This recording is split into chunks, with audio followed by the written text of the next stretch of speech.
नमस्कार। इस वीडियो में आप सभी दर्शकों का स्वागत है। आज के वीडियो में हम लोग गुप्त संवत का जो प्रारंभ काल है उसके संबंध में चर्चा करेंगे। चर्चा क्या करेंगे, हम लोग वैज्ञानिक तरीके से ये जानने की कोशिश करेंगे और देखेंगे कि जो भी गुप्तों के संबंध में तथ्य हैं वो कितने सही बैठते हैं।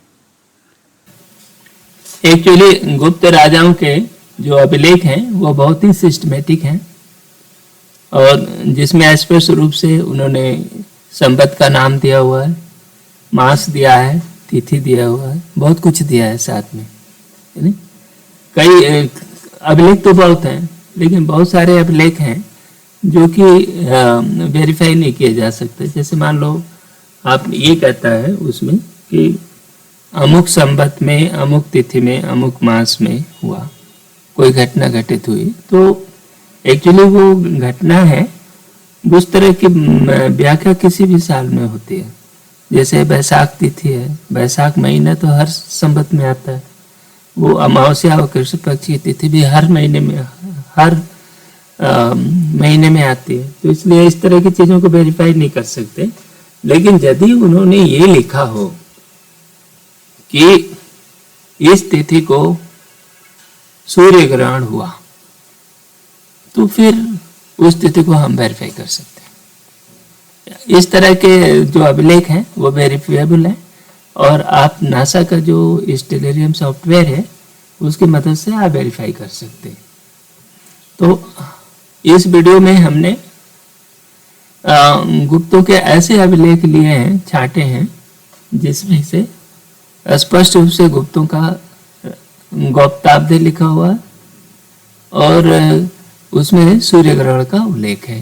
तो ऐसे तीन ऐसे अभिलेख जो हम लोगों ने इसमें सम्मिलित किया है।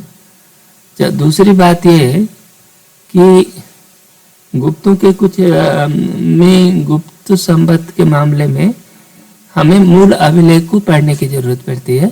इसकी वजह यह है कि अंग्रेजों के ज़माने में वो एक सामान्य इम्प्रेशन था कि गुप्त संवत और वल्लभी संवत दोनों एक ही है। तो इसलिए गुप्त संवत और वल्लभी संवत को उन्होंने मिक्स कर दिया है। तो इसलिए उस अभिलेख में पढ़ना पड़ेगा जिसमें कि स्पष्ट रूप से गौप्ताब्दय शब्द का उल्लेख हो या गुप्त संवत नाम से का स्पष्ट उल्लेख हो। तो हमने छांटा है जो संवत वेरिफिकेशन के लिए हमने जो इंस्क्रिप्शन लिए हैं वो सिर्फ वही है जिसमें गुप्तों का स्पष्ट उल्लेख है। दूसरी बात कि वल्लभी और जो गुप्त संवत जो काठियावाड़ में चलते थे, तो वल्लभी संवत बेसिकली वो कार्तिक से शुरू होने वाला संवत है, ठीक है। और वहाँ पर मुख्यतः वल्लभी संवत चलता था। वो गुप्तों के भी गुप्त संवत के भी अभिलेख वहाँ पर मिलते हैं। तो जो बाद वाले अभिलेख हैं, विशेष रूप से जो गुप्त शासन के पतन के बाद से जो अभिलेख मिले हैं, तो उन अभिलेखों में ये भी संभव है कि वल्लभी संवत की समानता के आधार पर ये गुप्त संवत भी कार्तिक से मान लिया गया हो। और ऐसी स्थिति में जो माघ फागुन का जो महीना है, जो कार्तिक से शुरू होने वाले संवत में माघ फागुन का महीना करंट संवत के अंदर आ जाता है। तो इस तरह की बातें हो सकती है। तो ऐसे कहीं कोई भी संगति आपको दिखती है तो उस पर बहुत ज़्यादा सीरियसली लेने की ज़रूरत नहीं है। इसी स्पष्टीकरण के साथ ही हम सीधे वीडियो पर पहुंचते हैं।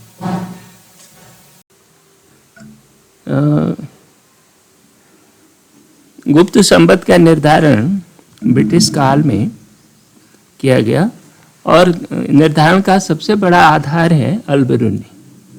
अल-बिरूनी भारत में महमूद गजनवी के समय में आया था और उसने एक किताब लिखी है अल-बिरूनी का भारत, ठीक है। तो उसमें वो वल्लभी संवत के बारे में बात करता है और गुप्त संबंध के बारे में बात करता है। और वो कहता है कि वल्लभी और गुप्त संबंध ये शक संबंध के 241 वर्ष पश्चात प्रारंभ हुए। एक इधर बात करता है। दूसरी ये गुप्तों के बारे में जो बात कर रहा है कि गुप्त लोग दुष्ट थे, बलवान थे, ठीक है। जब उनका अस्तित्व नष्ट हो गया तब यह तिथि एक संबत के रूप में आरंभ में प्रयुक्त हो गई और जान पड़ता है कि वल्लभ उनमें से अंतिम था, क्योंकि वल्लभ संबत के सदित गुप्तों के संबत का आरंभ काल भी सककाल 241 वर्ष पश्चात होता है। यहाँ गुप्त संबत के बारे में आप इसके लेख से आप अनुमान लगा सकते हैं कि दो बातें करता है। एक तो कहता है कि वल्लभी संबत इक्वल टू गुप्त संबत, दोनों को बराबर बात करता है, दोनों को एक ही मान लेता है। साथ ही साथ वो ये कहता है कि 241 वर्ष बाद, ये शक संबत के 241 वर्ष बाद ये चालू हुआ था, ठीक है। लेकिन इसमें गुप्तों के बारे में जो अलबरूनी की जानकारी है ना, वो बड़ी अजीब है। वो कह रहे हैं कि गुप्त संबत जो चालू हुआ वो गुप्तों के पतन के बाद चालू हुआ, ठीक है ना। एक ये बहुत बड़ी विसंगति है। इसका पता है, ये ऐसे ये लगता है कि अलबरूनी को गुप्तों के बारे में जानकारी बिल्कुल ही नहीं थी, या जो भी जानकारी थी वो सुनी सुनाई और कुछ गलत तथ्यों पर आधारित थी, ठीक। लेकिन अलबरूनी के इस तथ्य का उपयोग करते हुए ब्रिटिश काल में गुप्त संबत की तिथि, देखो शक संबत की तिथि जो है वो 78 BC होती है, एक 78 AD में है ना। इसमें उसमें 241 आपने जोड़ दिया, ये हो गया 319, है ना।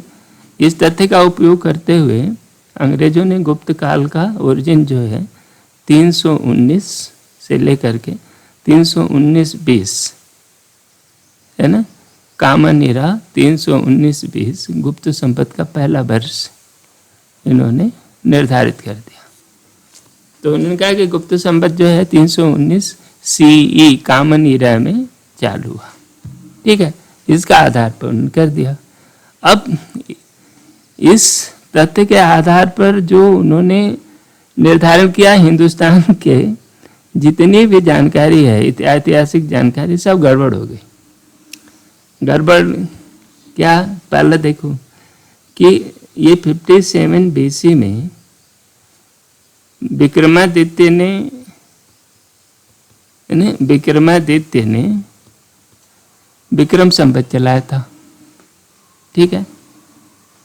इस विक्रमादित्य का उल्लेख कल्हड़ भी करते हैं।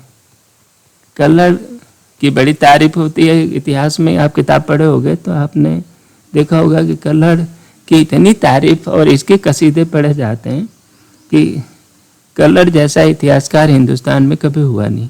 वही कल्हड़ विक्रमादित्य की बात करते हैं और वो कहते हैं कि विक्रमादित्य बहुत बड़े सम्राट थे, ठीक है। इस विक्रमादित्य के लिए भारतीय इतिहास में कोई जगह नहीं है। इस तमाम इसके अलावा और बहुत सारी विसंगतियाँ हैं। कालिदास के बारे में हमें पता नहीं कालिदास कब हुए। तो ये जो समस्या आ रही है, इसके संबंध में कुछ भारतीय विद्वानों ने इस पर आपत्ति उठाई। ये सबसे पहला नाम होता है कोटा वेंकटाचलम। इन्होंने एक किताब लिखी है बहुत बढ़िया, और इन्होंने भारतीय साक्ष्यों के आधार पर इन्होंने बहुत कुछ लिखा है। और कोटा वेंकटाचलम का नेट पर उनके पास किताबें उपलब्ध हैं, आप उनकी PDF फॉर्म में आप देख सकते हैं। दूसरा, ये वेदवीर आर्य ने भी इस पर काफ़ी काम किया है और उनकी भी पुस्तकें उपलब्ध है। आप नेट पर वेदवीर आर्य के नाम से आप सर्च करेंगे तो मिल जाएगी। और एक श्री राम साठे शायद उनका नाम है, इसमें इस पर उन्होंने बुद्ध की डेटिंग के संबंध में एक किताब लिखी है। इन तथ्यों के उन्होंने बहुत बढ़िया काफ़ी कुछ तथ्य दिए हैं। इन पर इन्होंने आपत्ति किया और इन्होंने कहा कि गुप्त संपत्ति का ओरिजिन जो है 300 BC के आसपास होना चाहिए। 300 BC के आसपास गुप्त संपत्ति चालू हुआ था। इन्होंने भारतीय अभिलेखों के आधार पर किया था। ये वेद बिरारी ने इस डेट को 334 BC बताते हैं, है ना, 334 BC या 335 BC ये बताते हैं। ठीक है, तो अब प्रश्न ये उठता है कि ये अंग्रेजों द्वारा जो निर्धारित डेट है 319 BC की और या 335 334, यानी 334 335 BC का जो ये डेट है ये सही है या ये 319 320 BC का डेट सही है। ये दो इशू हैं और इस चीज़ को सॉल्व किया जा सकता है। थोड़ी सी इसके लिए भारतीय कैलेंडर की जानकारी चाहिए और दूसरा स्टेलेरियम को चलाने की कला आनी चाहिए। क्योंकि स्टेलेरियम नासा का एक बहुत सोफिस्टिकेटेड सॉफ्टवेयर है। ये बहुत ही बढ़िया सॉफ्टवेयर है जो कई हजार वर्षों में कुछ मिनटों से ज़्यादा की देरी नहीं करता, गलती नहीं करता। हम लोग उस सॉफ्टवेयर की मदद से ही इसको चेक करेंगे कि जो अभिलेख हमारे पास अवेलेबल हैं, जो वेरीफिएबल तथ्य अवेलेबल हैं, हम लोग उसको देखेंगे। ये भारतीय कैलेंडर जो होता है, हमारा जो कैलेंडर है, जो सोलर लूनिर कैलेंडर है, उसको कहते हैं ना हम लोग lunisolar calendar. Lunisolar calendar हमारे कैलेंडर को बोलते हैं। जो हम लोग ये गुप्ता का जो कैलेंडर है वो भी लूनी सोलर कैलेंडर ही है कि हमारी तिथियां जो होती हैं, है ना, हम लोग खुद निर्धारित नहीं करते। भारतीय कैलेंडर की सबसे बड़ी विशेषता है कि हमारी जो तिथियां हैं हम खुद नहीं निर्धारित करते। हमारी तिथियां और हमारे दिन, हमारे वर्ष सब सूर्य और चंद्रमा के गतियों से निर्धारित होते हैं। जैसे देखें कि दिन की बात नहीं करते हैं, मास जो होता है ना, पूर्णिमा द्वारा निर्धारित होता है। जिस दिन पूर्णिमा आ जाती है उस दिन आपका मास खत्म हो जाता है। ठीक है, उसके बाद पहली पूर्णिमा के बाद जो कृष्ण पक्ष की पहली तिथि होती है उससे आपका मास चालू हो जाता है। ठीक है, वर्ष जो होता है सूर्य की गतियों से सुधारित होता है, इस पर होता है। अब मास के साथ क्या प्रॉब्लम है कि चंद्रमा 29.5 दिन के अंदर पूरा वो एक चक्कर लगा लेता है पूरे आकाश का। ठीक है ना, मैंने सूर्य से चला और फिर सूर्य के यहाँ घूम करके वो 29.5 दिन में चक्कर लगा लेता है। उसका मास 29.5 दिन में बीत जाता है। जबकि और ये 12 महीने का हम लोग साल बनाते हैं, है ना।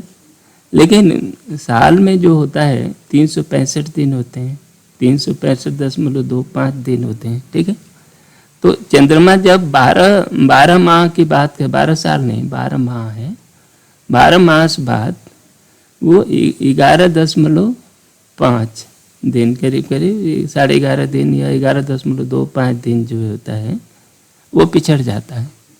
अर्थात कुल मिलाकर के एक महीने के बाद हर महीने एक दिन पिछड़ता जाता है। चंद्रमा जो होता है कि सूरज से, ये सूर्य और चंद्रमा दोनों एक साथ है साल की शुरुआत में। यहाँ पे देखिए सूरज चलता है, सूर्य और चंद्रमा जो होता है हर दिन वो एक दिन पिछड़ता जाता है। इसलिए 30 महीने बाद वो 30 दिन पिछड़ जाता है और फिर सूरज जो होता है 30 डिग्री आगे हो जाता है। 30 डिग्री सूरज आगे निकल जाता है। ठीक है ना, तो चंद्रमा की 2 पूर्णिमाएं एक ही महीने में शुरू हो खत्म हो जाती हैं। तो ऐसी स्थिति में चंद्रमा को एक एडवांस महीना दे दिया जाता है जिसको अधिक मास कहते हैं। ठीक है ना, तो ये चंद्रमास में तो हर 30 महीने के बाद लगभग चंद्रमास के बाद 1 महीना हम लोग ऐड कर देते हैं। और इस तरह से हम आसमान को देख करके सूरज और चंद्रमा की गति को एक साथ कोरिलेट करने की कोशिश करते हैं, है ना। तो यही हमारा कैलेंडर है एक तरह का।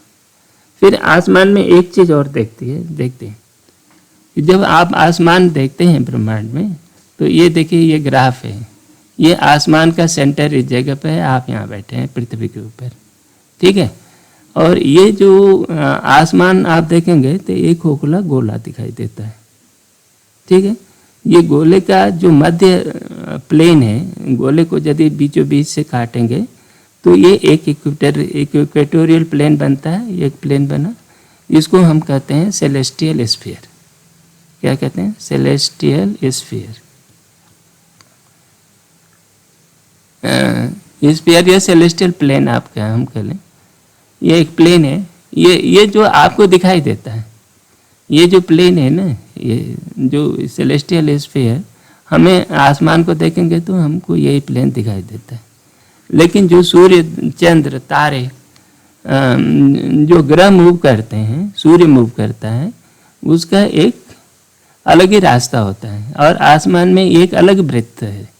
ये जैसे ये थोड़ा सा टेढ़ा है, ये हम जो देखते हैं उससे 23.28 डिग्री का कोण पर झुका हुआ एक प्लेन है और उसे एक वृत्त बनाता है। उस वृत्त के आधे भाग को हम लोग देख पाते हैं, तो उसी रास्ते पर सूरज चलता है। इसको कहते हैं इक्लिप्टिक प्लेन। बस छोटे मोटे हैं, बहुत ज़्यादा नहीं है, बोर होने की ज़रूरत नहीं है। इक्लिप्टिक प्लेन है ये, ठीक है ना। और ये जो सर्किल बना है, इक्लिप्टिक सर्किल है, ठीक है। ये आपने देख लिया। ये दोनों प्लेन इस पॉइंट पर काटते हैं, जिस पॉइंट पर काटते हैं उसको इक्विनॉक्स कहते हैं। क्या कहते हैं? 2 पॉइंट पर, ये एक बसंत के समय में मिलता है और एक ये जो होता है शरद ऋतु में मिलता है। तो ये दोनों जिस पॉइंट पर सूरज इस पॉइंट पर आता है तो दिन रात बराबर हो जाते हैं। यहाँ भी शरद ऋतु में भी दिन रात बराबर वाले एक पॉइंट है। तो इस इक्वेंस को बर्नल इक्विनॉक्स और इसको कहते हैं ऑटम इक्विनॉक्स, ये कह दिया, ठीक है। अच्छा, इसके ठीक 90 डिग्री पर ये जैसे यहाँ से आप इसी को ओरिजिन मान करके जो स्टेलेरियम है, स्टेलेरियम जो सॉफ्टवेयर है ना, इसी ओरिजिन को, इक्विनॉक्स पॉइंट लाइन है, इसको ओरिजिन मान करके ये इक्लिप्टिक को 360 डिग्री में बांटा हुआ, ठीक है। ये बांटता है, बांटने कोई बात नहीं है। इसकी सबसे बड़ी दिक्कत क्या है इक्लिप्टिक का, कि ये जो इक्विनॉक्स पॉइंट है ना, ये मूव करता रहता है।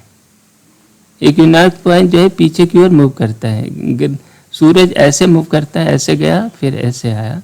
पहले ये मान लीजिए बसंत के समय से चला, फिर ये ग्रीष्म ऋतु पे पहुंचा। ग्रीष्म ऋतु में समर सोलेटिक दिन सबसे बड़ा हो जाता है, ये 90 डिग्री पर हमेशा रहता है इसके, और फिर इससे वो लौट करके शरद ऋतु में आता है दूसरे पॉइंट पर। फिर यहाँ से ये 270 डिग्री पर जब आता है तो वहाँ पर विंटर इक्विनॉक्स होता है ना। जब सूरज विंटर इक्विनॉक्स है इधर दक्षिण की, ये उत्तर की ओर चलता है ना ऐसे, तो इसको कहते हैं, जब चलना शुरू करता है तो इसको कहते हैं उत्तरायण हो रहा है। और जब यहाँ से इधर आता है तो इसको बोलते हैं दक्षिणायण होते हैं, ठीक है ना। तो ये बस ये सामान्य परिभाषाएं हैं।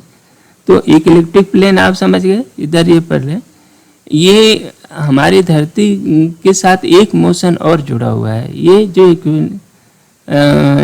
इक्विनॉक्स लाइन है ना, ये लाइन वो मूव करती रहती है और ये उल्टा मूव करती है ऐसे। ये जो पॉइंट है ना, ये समय के साथ मूव करता है, काफ़ी धीमे मूव करता है। इसका एक चक्कर लगाने में इसको 26,000 ईयर लगते हैं, वर्ष लगते हैं, और 70 साल में 1 डिग्री मूव करती है। 70 साल है ना, 1 डिग्री मूव करती है, और इतना 1000 साल में ये पूरा 360 डिग्री मूव करती है, ठीक है ना। तो ये इसका लेकिन ये धीरे धीरे मूव करती है। इसके मूव करने की वजह से अब इस पर जो आपका नंबर आपने दे रखा है इक्लिप्टिक नंबर पर, ये नंबर बदलते रहते हैं। तो ठीक है, अब तारों के जो निर्देशांक है, कोऑर्डिनेट है, इक्लिप्टिक कोऑर्डिनेट, वो काफ़ी अंतर होते जाते हैं। अब ये देखिए, ये जो आपका इक्लिप्टिक प्लेन है, ये सर्किल है, इस सर्किल को हम लोगों ने एक घड़ी की डायल की तरह उपयोग करना शुरू किया। हमने क्या किया है कि यहाँ पर एक तारा है आसमान में, उसका नाम है अश्विन, ठीक है ना। ये अश्विन तारे को हम लोग जो है इसको 0 डिग्री दे दिए। अश्विन तारा नहीं, अश्विन नक्षत्र है, वो तारा नहीं है। वो एक जो अश्विन तारा है ना, उससे 8 डिग्री पर दूरी पर, यहाँ पर 8 डिग्री है, पर यहाँ पर अश्विन नक्षत्र, अश्विन का एक तारा है, और ये 0 पॉइंट उसका ये है। तो यहाँ तो ये अश्विन के 0 पॉइंट हमने एक जगह को हम लोग 0 मान लिए, ठीक है ना। अब इसके बाद यहाँ से ये इसको 360 डिग्रियों में बांट दिया, इसको पूरे इसको हम बांट दिया। ये अश्विन तारा, चूंकि आसमान में तारे चलते नहीं हैं, जो चलता है सूरज चलता है आपको, या ग्रह जो हैं वो चलते हुए दिखते हैं, लेकिन तारे नहीं चलते। तारों के आपसी दूरी जो होती है वो एक जैसे रहते हैं, और काफ़ी लाखों समय बाद भी, लाखों साल बाद भी उसमें परिवर्तन नहीं होता। तो हमारे पूर्वजों ने इसको, ये अश्विनी तारा, देखो ये अश्विनी है, अश्विनी का एक पॉइंट पर हमने 0 कर दिया। इसके 2 तरह से बांट दिया। पहला है कि नक्षत्र का, इसको 13 डिग्री 20 मिनट का एक टुकड़ा दे दिया, यही तो 13 डिग्री 20 मिनट, तो ये अश्विनी नक्षत्र रहा। 13 डिग्री से 26 डिग्री 40 तक इसको हमने भरणी नक्षत्र कह दिया। ये जो इक्लिप्टिक का जोन है, इक्लिप्टिक का जोन है ना, ये जोन जो है इक्लिप्टिक प्लेन का जो सर्किल है उसको हमने किया। ये जो है ना, ये आपके सेलेस्टियल स्फीयर को नहीं किया, क्योंकि सेलेस्टियल स्फीयर जो होता है ना बदलता रहता है तारों के पृष्ठभूमि में, तो इसलिए इसकी बात नहीं कर रहे हैं हम लोग। इस इक्लिप्टिक को जो तिरछा दिख रहा है सूरज का रास्ता, उसको हम लोगों ने 360 डिग्री में बांट दिया है, ठीक है ना। इसी को कहते हैं इक्लिप्टिक, इस डिवीजन को कहते हैं इक्लिप्टिक को लॉन्गिट्यूड,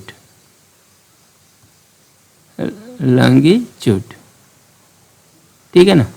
ये इक्लिप्टिक लॉन्गिट्यूड, ये जो आपने ये डिग्रियां बांट दिया है ना, ये लॉन्गिट्यूड कहलाते हैं। तो इसी तरह ये इसको, ये 13 डिग्री 20 मिनट के 27 टुकड़ों में हमने इसको बांट दिया, और इनका नाम दिया 27 नक्षत्र, ठीक है।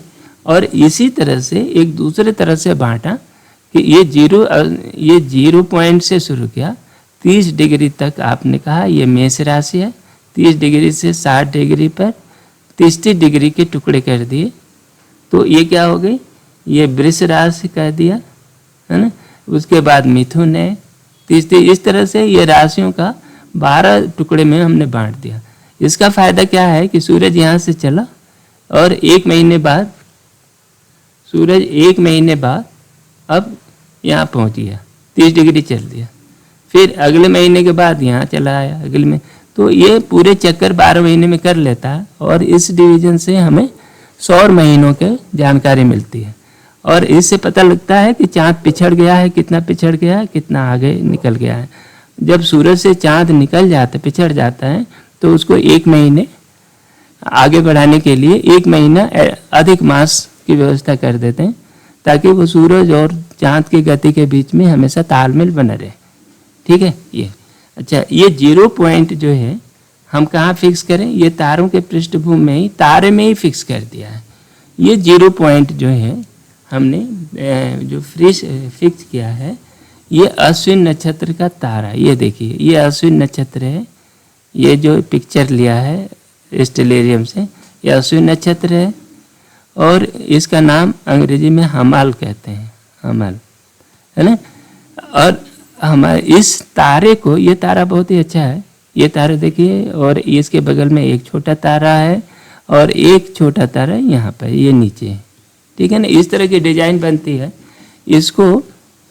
इसी को मेष राशि का तारा भी है ये, इसको बोलते हैं अश्विन नक्षत्र।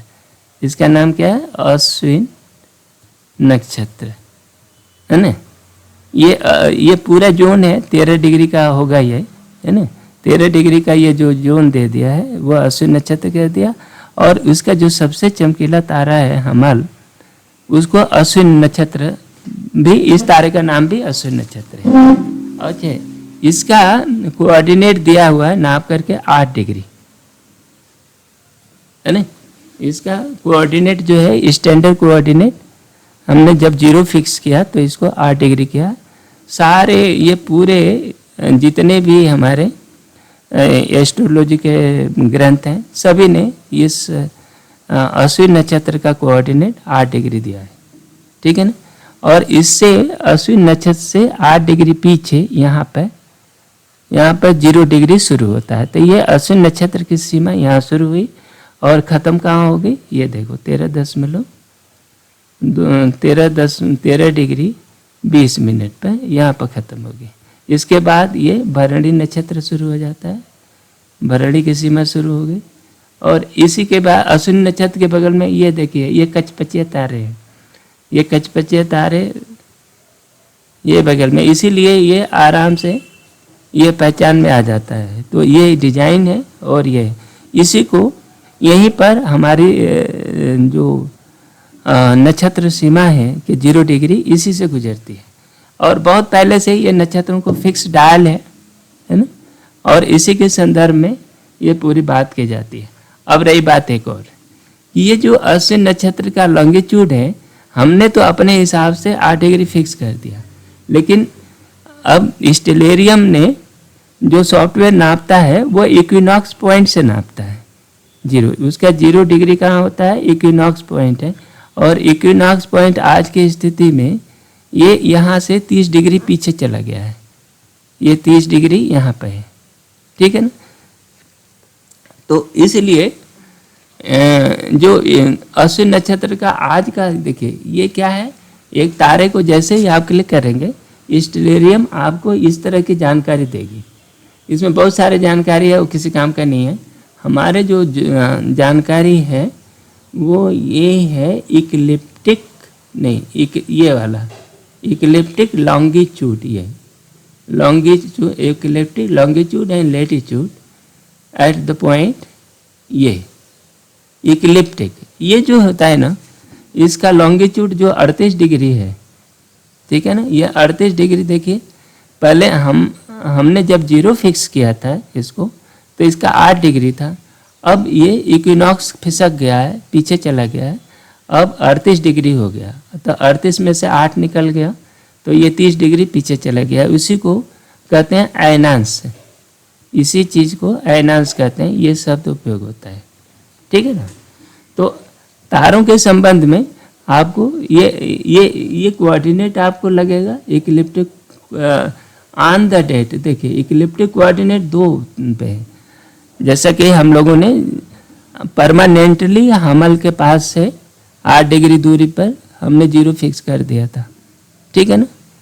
अब यूरोपियन साइंटिस्ट को भी ये बात समझ में आने लगी कि हमको भी फिक्स करना पड़ेगा कहीं ना कहीं, क्योंकि आप जो डिग्रियां नापे जा रहे हो तो वो जो ओरिजिन पॉइंट है वो तो फिसल रहा है, फिर ऐसे कैसे काम चलेगा।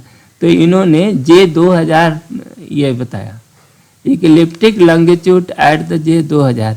अब J2000 पर कहाँ रहा होगा ये, तो इसके लिए कोई तारा इनके हिसाब से फिक्स किया होगा। तो इसलिए अब बिल्कुल हमारे पुराने ढर्रे पर ये पहुंच गए ये लोग, कि इनको भी ज़रूरत पड़ी कि जब हम परमानेंटली काल के मामले में हम काल मेजरमेंट कर रहे हैं, समय मेजरमेंट कर रहे हैं, तो हमको तारों की पृष्ठभूमि में ही एक तारे को 0 पॉइंट फिक्स करना पड़ेगा।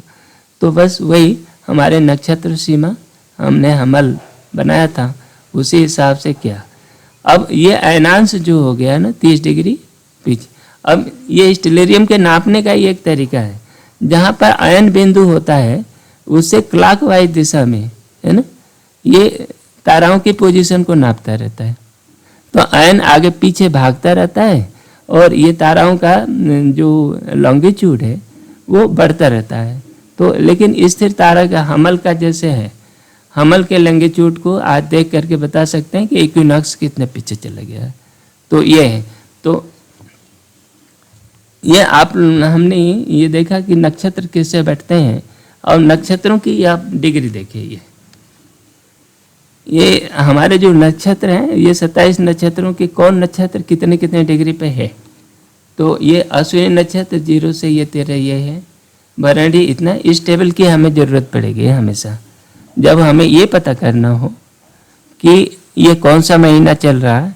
तो तब ये इसमें पूर्णिमा के दिन चाँद जिस नक्षत्र में रहता है उसी के हिसाब से महीने बनते हैं, ठीक है ना।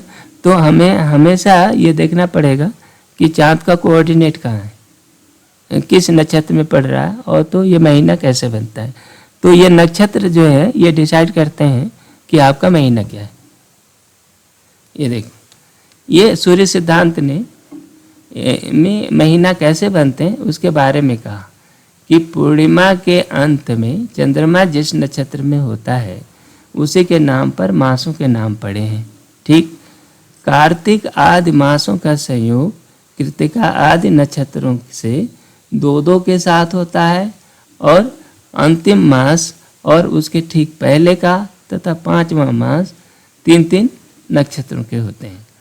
अब ये क्या है, मतलब कि पूर्णिमा के दिन चाँद जिस नक्षत्र में होता है उसके आधार पर आपने महीना बनाए, ठीक है। हमारे पास 27 नक्षत्र हैं, तो पहला सवाल ये कार्तिक से शुरू करो, और कार्तिक से शुरू करो तो 2-2 नक्षत्र ले लो, है ना।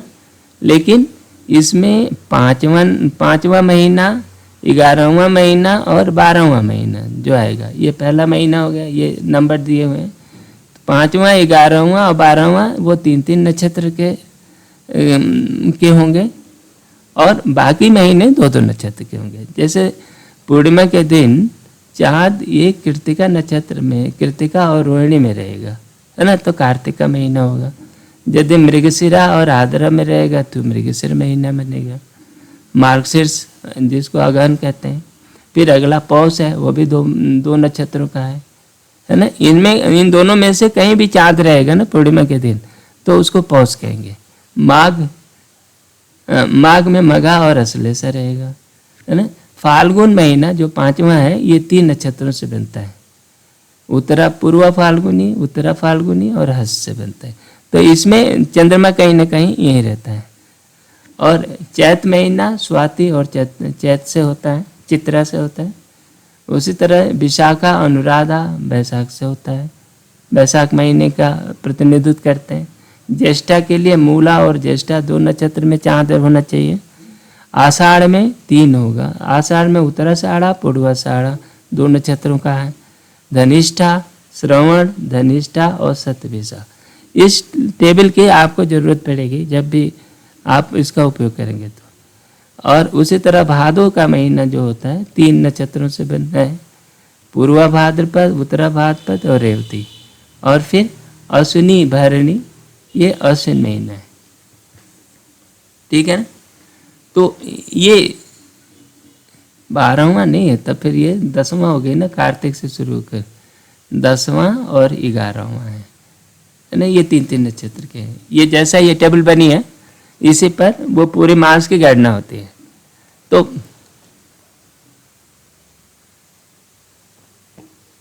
अब ये कैसे होता है, ये हम लोग एक बार स्टेलेरियम को ही देख लेते हैं कि स्टेलेरियम को चालू करके देख लेते हैं वो कैसे चलता है। स्टेलेरियम ऑपरेट करने के पहले हम लोग ये पहले ये जान लें कि हमको करना क्या है।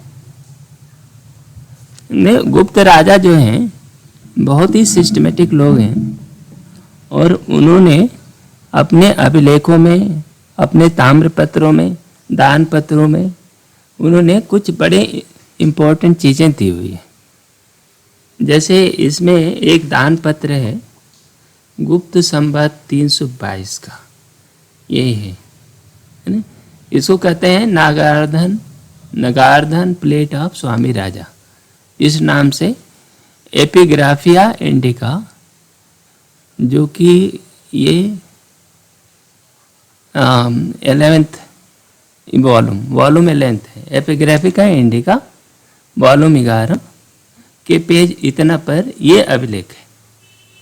क्या लिख रहे हैं ये कि चैत्र अमावस्याम ग्रहोपराजे संवत्सर शत त्रय द्वाविंशे, माने गुप्त संवत ठीक है 322 में चैत्र अमावस्या थी। चैत्र अमावस्या को क्या हुआ, ग्रहोपराजे सूर्य ग्रहण लगा। क्या सूर्य ग्रहण, ये कहता है solar eclipse on the new moon day of Chaitra month of the Gupta Samvat 322। ये चीज हमें ये वेरीफाई करना है कि चैत्र अमावस्या के दिन क्या गुप्ता संवत 322 में चंद्र ग्रहण पड़ा। इन्होंने तो लिख दिया, इन्होंने अभिलेख लिखा था जिस दिन चंद्र ग्रहण का समय था, उस समय पर इन्होंने ये दान पत्र तैयार किया और दान दिया। ठीक है, अब हमारे पास दो दावे हैं। एक कहता है कि 335 BC में गुप्त संवत चालू हुआ, दूसरा कहता है नहीं 319 BC में चालू हुआ। अब इन दोनों दावों की स्टेलेरियम सॉफ्टवेयर से पुष्टि करेंगे, लेकिन इसके लिए हमें थोड़ा सा होमवर्क करना पड़ेगा। पहली बात क्या है कि पहला इपोक प्रारंभ बिंदु जो है, पहला कौन सा है, आपने ये 335 BC का है ना, एक इपोक है। दूसरा 319 AD का माने C का एक इपोक है।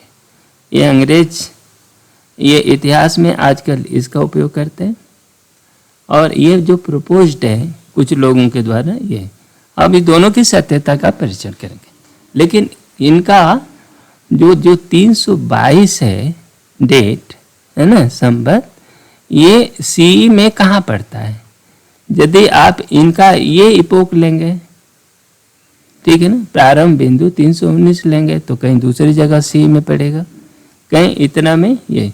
इस तरह के कन्वर्जन के तरीके के लिए हमारे पास क्या तरीका है, देखिए ये टाइमलाइन है, काल सतत है, काल अविच्छिन्न रूप से चलता रहता है। ठीक है, कैसे जाता है ये काल का, अब हमने मेजर किया ये 0 पॉइंट, ये CE का कॉमन इरा का आपका 0 पॉइंट है। ठीक है, यदि इन संवत का शुरुआत मान लो TS पर शुरू हुई, TS 0 पर है ना, जो संवत हम जिसकी बात कर रहे हैं शुरुआत मान लो TS 0 पर शुरू हुई, और इसका ये C में है ना, TS 0 CE पे यहाँ शुरू हुआ। अच्छा, ये इसके कुछ देर बाद T टाइम बीत गया, TS ये संवत की दृष्टि में ये संवत का मान लो TSवां संवत है, तो इसका TSवें संवत का प्रारंभ बिंदु यहाँ पर कहीं पड़ा। ठीक है ना, ये आपका करंट संवत है, कोई सा संवत है ये। तो अब सी वाला क्या पड़ेगा, देखो इसका पड़ेगा यहाँ से यहाँ तक की दूरी को, ये पड़ेगा TC है ना। इसको कहेंगे कि सी वाला कॉमन इरा वाला कहेगा कि TC ईयर बीत गए। ये क्या बोलेगा कि यहाँ से TS 0 से TS 0 बीत गए। इन दोनों का तालमेल क्या है, तालमेल देखें, दोनों के प्रारंभ बिंदु का तालमेल TC। अब ये लाइन की लंबाई देख सकते हैं, TC इक्वल टू कितना है, TS 0 प्लस TS संवत का, ये बस ये स्टार्ट पॉइंट यहाँ है।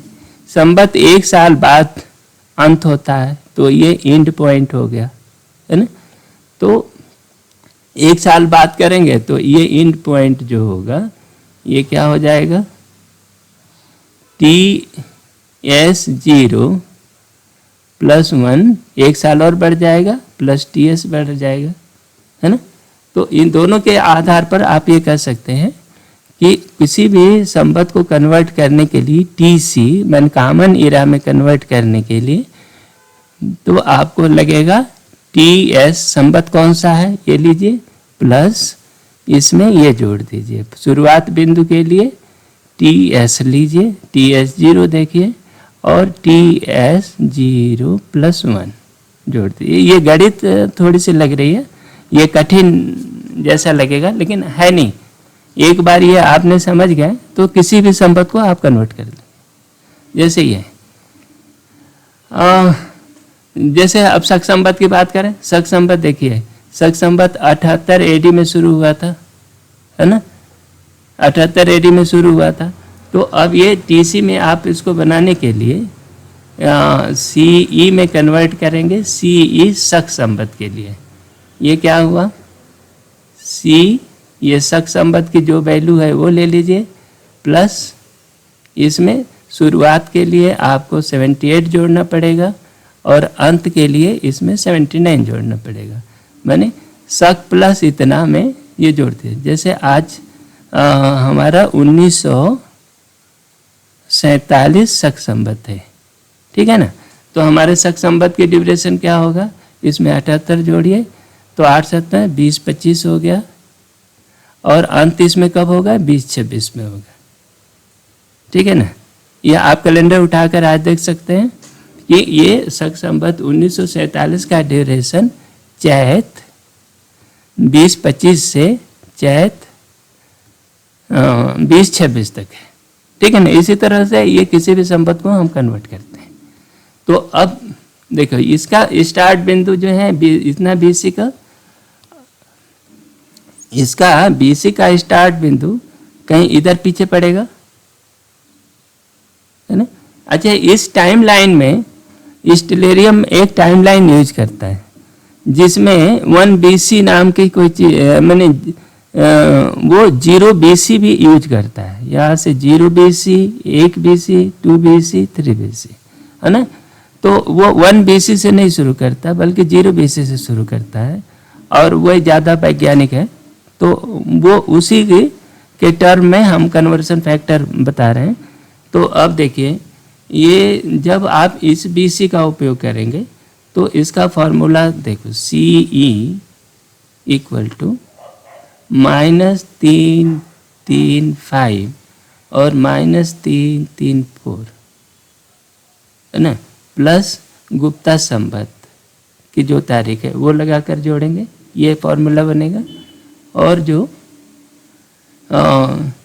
ये 319 वाला का इपोक है उसके लिए, ये BC वाले के लिए है ना।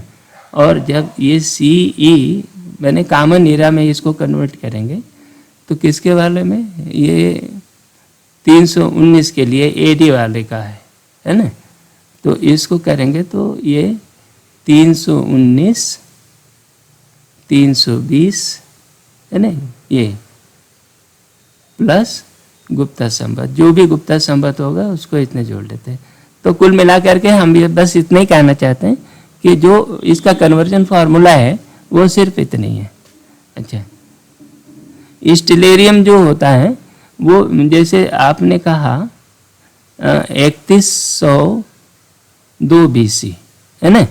तो इसको स्टेलेरियम में आपको लिखना पड़ेगा कि 3101 BC स्टेलेरियम को बताना पड़ेगा। 1 BC के मामले में 1 कम करना पड़ेगा क्योंकि वो जो है स्टेलेरियम का BC है वो 0 से शुरू करता है, 0 BC भी होता है उसका, ठीक है ना। तो इसलिए 0 BC होने के कारण वो आपका जो आपके बोल चाल का जो स्टैंडर्ड है वो 1 से शुरू होता है, इस वजह से 1 ज़्यादा रहता है। तो हमें जो बोल चाल का है 1 कम करना पड़ता है।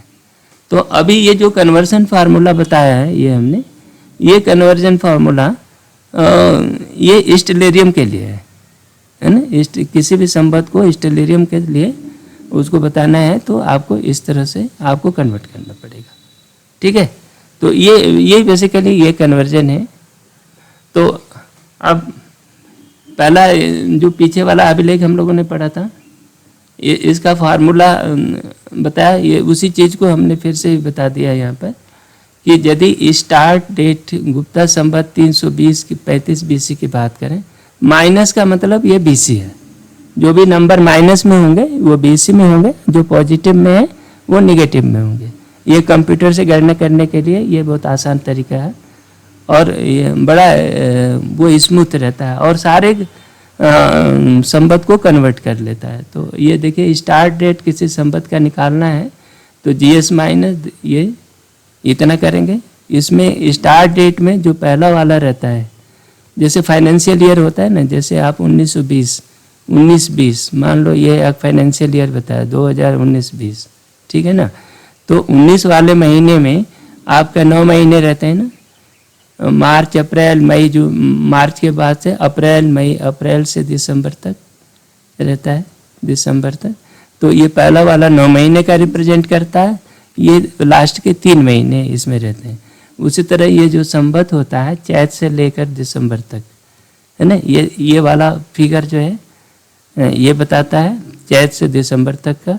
ये वाला फिगर है वो लास्ट वाला, मतलब जनवरी से लेकर के चैत तक, चैत जब भी आए, है ना, जिस तारीख को भी आए, तो ये इतना तक के ड्यूरेशन को लास्ट वाला बताता है। तो ये शुरुआत में यानी कॉमन इरा का, जो कॉमन ईस्वी संवत का ये वाला पहला वाला पार्ट होता है उसका 9 महीना, और दूसरा वाला पार्ट होता है इसका 3 महीने, बस मिल करके ये पूरा आपका संवत बनता है।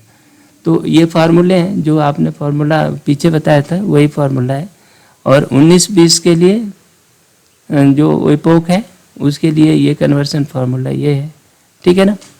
तो ये एक बहुत बड़ी समस्या होती है, एक कॉमन आदमी जो वेरीफाई करना चाहता है तो उसको समझ में नहीं आता कि करस्पॉन्डिंग डेट क्या है, तो हम कहाँ ढूंढें, तो इसलिए ये फार्मूले की ज़रूरत पड़ती है।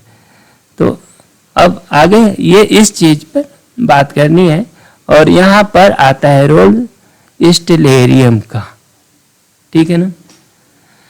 अब 322 को कन्वर्ट किया क्या इन्होंने, हम कन्वर्ट करते हैं 322 को, पहले कन्वर्ट करते हैं। पहले हम लोग 335 BC की बात करते हैं, है ना, इस इपोक के लिए हम लोग चर्चा करें पहले। और इसमें क्या है, इसका कन्वर्जन फैक्टर है ये -335 और -334, ये इतने जोड़े हैं ना, वो पीछे वाले फार्मूला वो है 322 गुप्ता संवत 322 BC। 322 BC की बात ही नहीं है, वो तो गुप्ता की बात कर रहे हैं, है ना।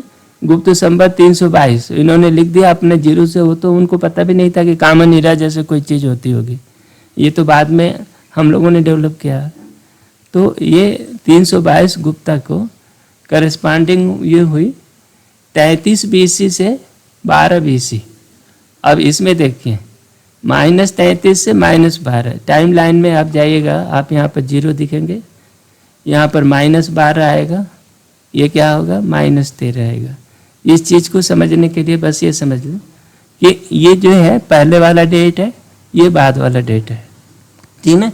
ये पहले ये आता है -13 आएगा, फिर बाद में आएगा -12। तो ये -13 जैसे आपका 19-20 आप करते हो तो 19 पहले वाला पहले आएगा, बाद वाला बाद में, बड़ा बाद में आता है, छोटा पीछे आता है।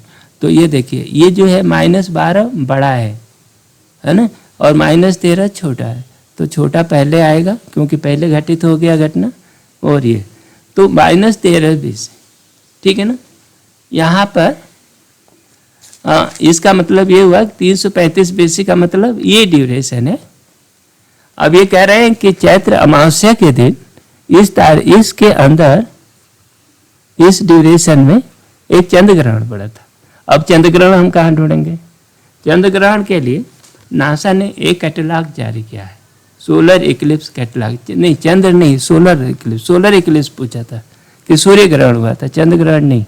यदि मैंने चंद्र ग्रहण क्या होगा तो फिर संशोधित कर लेना होगा ये।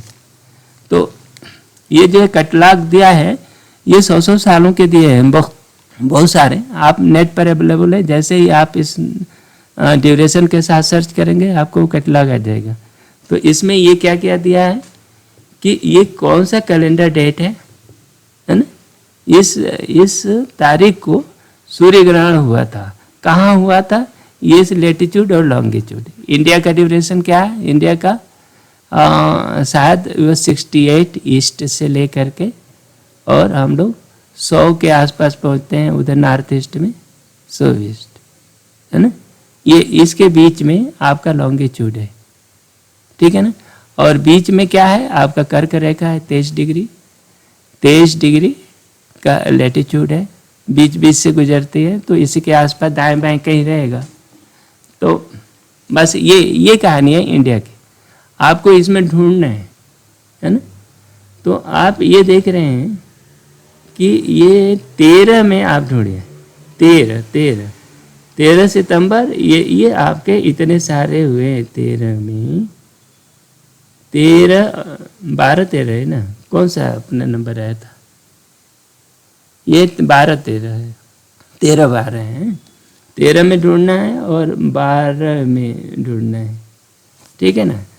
इसमें जो आपका बन रहा है ये 14 मार्च वाला, ये देखिए 29 मार्च 14 को ये एक कहाँ हुआ था,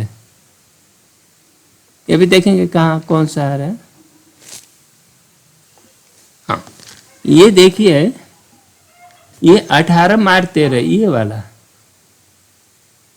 ये वाला ग्रहण देखिए, ये वाली डेट पे ये आपका ये गया, ये 77 डिग्री ईस्ट जो इंडिया के बीच में है, और 1 लॉन्गिट्यूड साउथ से है ना, ये इसका सेंटर है। तो ये कब ग्रहण हुआ, ये देखते हैं 13 मार्च ने 18 मार्च 13 BC, यही आपको टाइप करना होगा इसलिए में। तो अब हम लोग सीधे स्टेलेरियम से चलते हैं और इस डेट को टाइप करते हैं, ठीक है। आपके सामने ये स्टेलेरियम है ना। स्टेलेरियम एक सॉफ्टवेयर है जो बड़ी आसानी से अवेलेबल है। जैसे स्टेलेरियम करेंगे तो आपके लैपटॉप के हिसाब से आप उसमें ऐप चुन लीजिए और उसको डाउनलोड कर लीजिए, तो आपको आसानी से आ जाएगा, डाउनलोड करने में कोई दिक्कत नहीं है। और ये फ्री सॉफ्टवेयर है, सब जगह अवेलेबल है। अब देखिए स्टेलेरियम के राइट साइड में यहाँ पर लेफ्ट साइड है ना, इसमें देखिए आइकन है, इस आइकन का उपयोग है, ये लोकेशन विंडो है। ये इसमें क्या है, जैसे आप इस पर क्लिक करेंगे ना, ये आपका एक विंडो खुल गई। ये विंडो में लॉन्गिट्यूड और लेटीट्यूड है, इसको फिक्स करने में ये इसको एडिट कर सकते हैं, है ना। जो ये अभी 21 डिग्री है और 81 डिग्री दिया हुआ है ना, वो इसको हम एडिट कर सकते हैं, उसको बदल सकते हैं जैसे चाहे। तो ये इसमें लेटीट्यूड लॉन्गिट्यूड बदलने के काम में आता है। दूसरा ये देखिए ये आइकन है, वो इस पर डेट आ जाता है। ये विंडो है जो खुलती है, इसमें डेट है, और ये डेट का टाइम ये जैसे आज का डेट हो गया 23/5/2025, तो इसका डेट आ गया, ठीक है।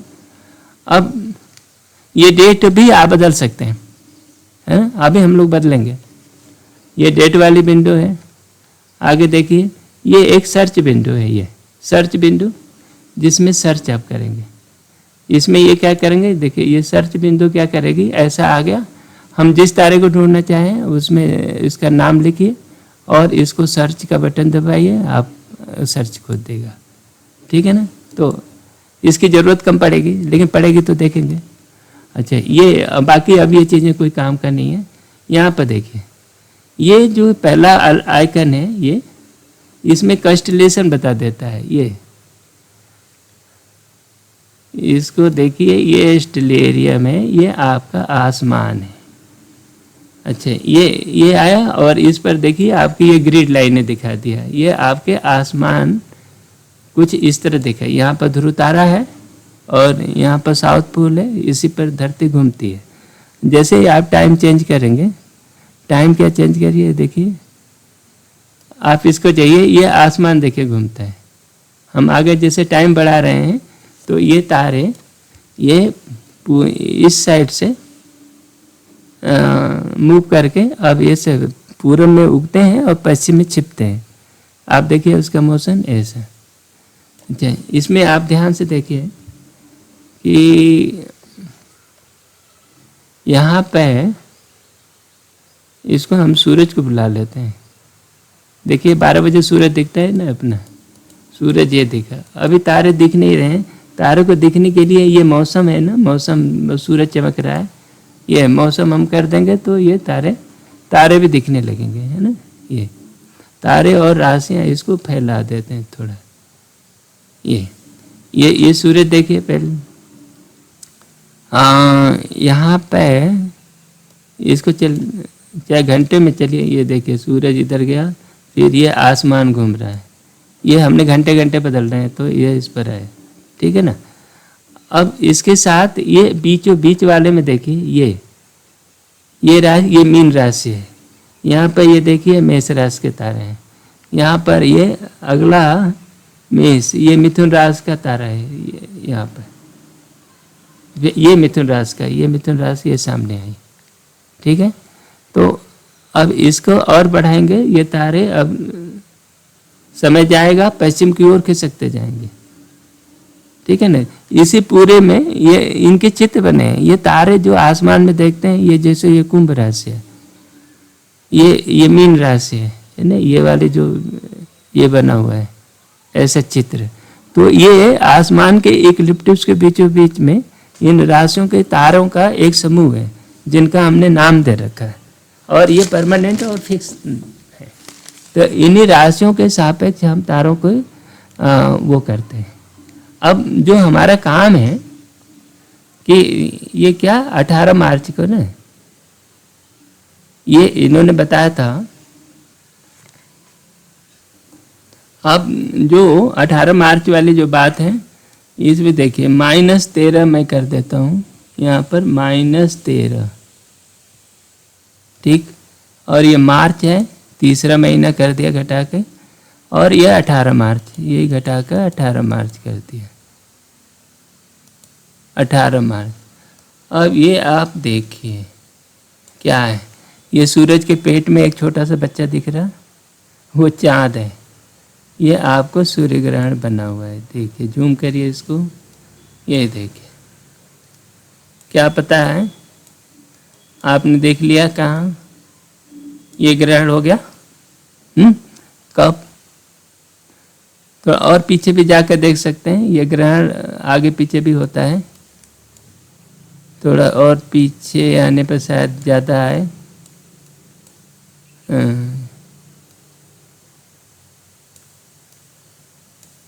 तो ये आपका ये इस तरह से सूरज के डिस्क को ये चांद ने ढक लिया, इसी को ग्रहण कहते हैं। जब ऐसा होता है ये मतलब इस तारीख को सूर्य ग्रहण था। अब प्रश्न ये उठता है कि सूर्य ग्रहण जो होता है, ठीक है ना, कौन से महीने में था, ठीक है। तो ये देखिए आपने सूरज पर जैसे ही हमने क्लिक किया तो उसका इक्लिप्टिक कोऑर्डिनेट आ गया 354 डिग्री ऑन द डेट, है ना, 354 डिग्री पर आ गया। लेकिन इसके लिए एनांस भी चाहिए हमको, है ना। एनांस कैसे पता लगेगा, एनांस लगेगा उस हमल से, ठीक है ना। हमल भी यहीं कहीं होगा, ये एल्डेब्रान है और ये है, ये देखिए हमल ये है मेष राशि का, नहीं ये मिर्च है,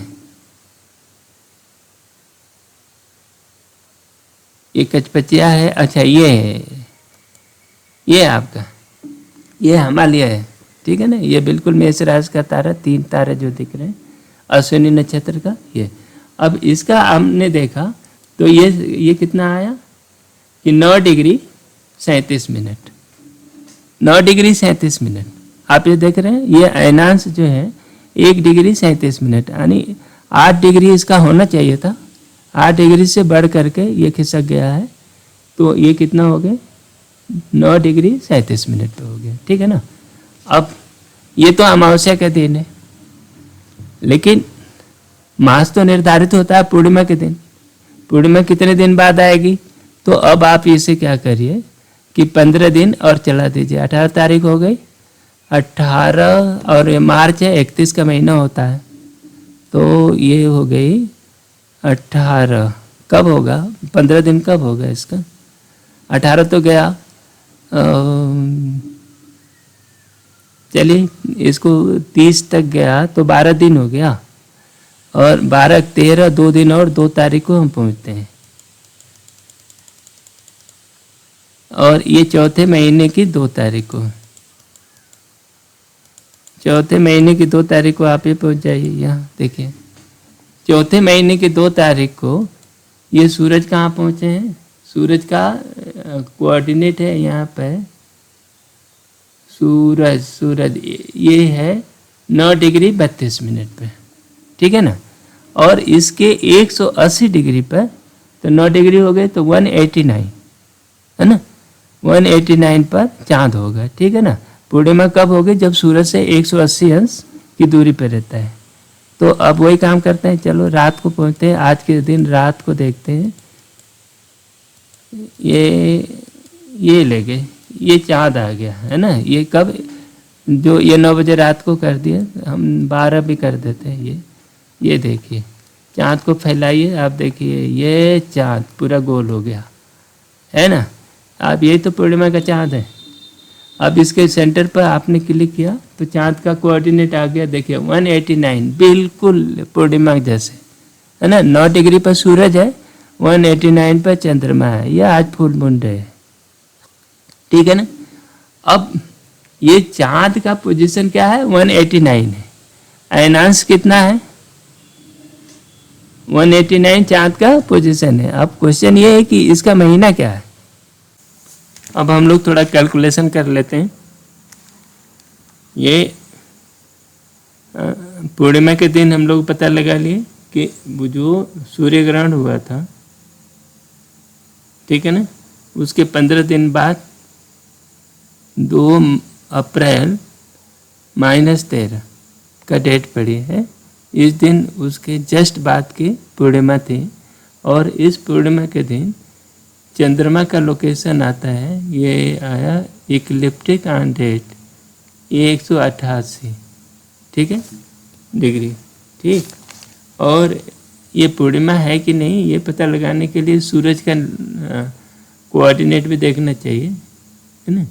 तो सूरज का कोऑर्डिनेट है 9 डिग्री करीब 9 डिग्री 20 मिनट, ठीक है, और ये 188 डिग्री पे है। तो आप ये देख रहे हो सीधे 189 पर इसका पूर्णिमा होती है, 189 डिग्री पर होती है। 188 डिग्री से मैंने 1 डिग्री कम है, ये करीब करीब गोल है, एकदम पूर्णिमा के पास है, ठीक है ना। तो अब ये एक्चुअली पूर्णिमा वाला जो पॉइंट है 189 डिग्री है, वो सूरज से 180 डिग्री ज़्यादा, मैंने सोलर प्लस 180 डिग्री, ठीक है ना। तो 189 होना चाहिए ये। अब ये तो उसका स्टेलेरियम ने जो कोऑर्डिनेट दिया है इतने। अब अयनांश है आपका 1.5 है ना, इसको घटा दूँ तो 188.5 डिग्री, ये एब्सोल्यूट लोकेशन है। और आप अपने लिस्ट में देखिए कि 88 नहीं, वो 7, ठीक है ना, 7 ही सही है। 187.5 डिग्री का जो नक्षत्र है वो किस जोन में आता है, तो आप ये लिस्ट में देखो 187 है ना।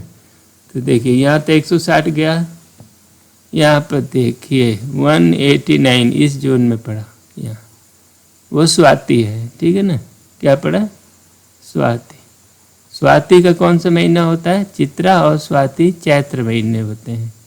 पीछे वाला महीनों के लिस्ट में आप देखेंगे तो चित्रा और स्वाति में जब चाँद होता है तो वो जो होता है चैत्र महीना होता है। और फिर ये कितना है 187.5 पे है, तो ये देखिए इसमें चैत के बाहर जाने का खतरा भी नहीं है, एकदम बीचों बीच ही में है। मैंने 186 पॉइंट, और इधर देखिए इसके बाद भी अभी 10 डिग्री या 10-12 डिग्री की दूरी है ना। और वो पहला पूरा का पूरा ये जो महीना आ रहा है, चैत्र का महीना आ रहा है, इसमें किसी भी तरह का कोई खतरा नहीं है कि चैत्र से हट करके बैसाख में चला जाएगा। ये बहुत फुल प्रूफ सिस्टम है यहाँ पर आज की स्थिति में। ये हो सकता है कई बार एकदम सीमा पर आ जाए, तो फिर ये कन्फ्यूजन हो सकता है कि वो बैसाख हो कि चैत है, लेकिन ये तो पूरी की पूरी डेफिनेटली आप ये कह सकते हैं कि ये चैत का महीना है। तो इसलिए ये महीना हुआ चैत का। ये कब किसके बारे में हम लोगों ने देखा, ये चीज़ देखा है कि 335 BC का जो इपोक हमने लिया, उसके मामले में ये जो अभिलेख है पूरी से अक्षरशः सही उतरता है ना। 330 BC के मामले में ये सफल रहता है। यही हुआ ना। अब अगले मामले में देखें, दूसरे वाले मामले में ये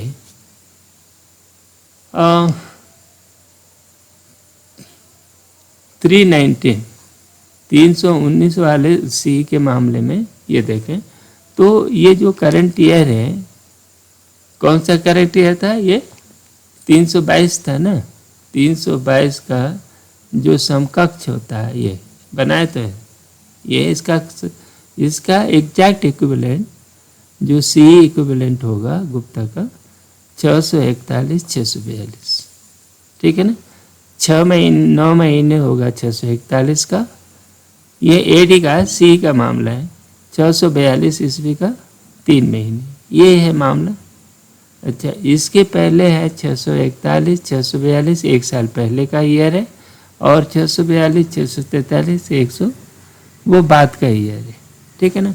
अंग्रेज लोग बड़े धूर्त होते हैं, और वो क्या है, एक पॉइंट पर वो टिकते नहीं हैं। वो ये कहेंगे कि आपने चलो 641 42 में फेल कर दिया आपने, तो हो सकता है 640 41 हो या 642 43 वाले में सही हो जाए, ये इसमें 1-2 साल का इधर उधर हो गया हो, ऐसा भी कह लेते हैं। तो इस मामले को हम लोग चेक करेंगे अच्छे से। तो इसलिए ये तीनों सालों को हम लोगों ने लिया है। तो चलें आगे बढ़ते हैं। अब ये आपकी लिस्ट है, देखो 640 641 से लेकर 646 तक की पूरी लिस्ट है इसमें। और ये किन किन तारीखों को इतने सूर्य ग्रहण हुए हैं, ठीक है ना। तो इस सूर्य ग्रहणों में अब ढूंढा जो इंडिया में होगा, इंडिया में जो सूर्य ग्रहण होगा, इंडिया का लेटीट्यूड कोई सा होगा, ये हम लोग ईस्ट में आते हैं, ये 34 वाला है कहीं, लेकिन ये भाग गया दूर। तो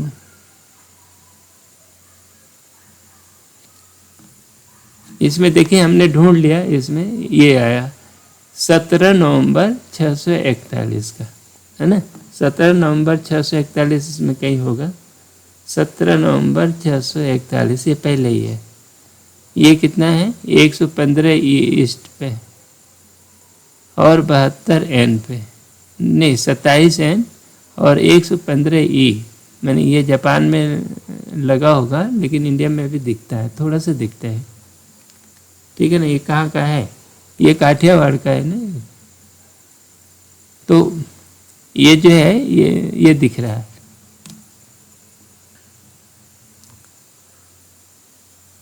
तो ये जो इशू है ये काफ़ी अच्छा है, ओवरलैपिंग है, ये लगभग पूरे इंडिया में ये दिख रहा है। तो ये सूर्य ग्रहण हो गया, ये कब, उन्हीं के इपोक में 641 के 17 जनवरी को, ठीक है ना।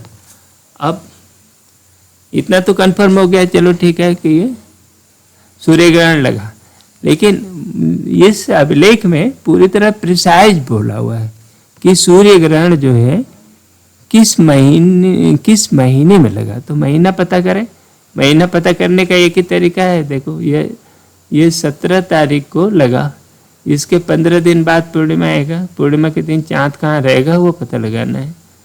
तो पूर्णिमा के दिन, अब पूर्णिमा के दिन पहुंच गए, 1 फरवरी को पूर्णिमा थी, ठीक है। उसी साल 1 फरवरी को 15 दिन बाद पूर्णिमा आ गई ये। और यह सूरज का लोकेशन देखा, ये देखिए 300 on the date, ecliptic longitude on the date, है ना। ये आ गया 315, ठीक है। 315 आया तो अब 315 तो सूरज है, इसमें 180 डिग्री और जोड़िए तो ये चांद का लोकेशन हो गया। ये हो गया 5, 8 1 9, 495 हो गया, ठीक है।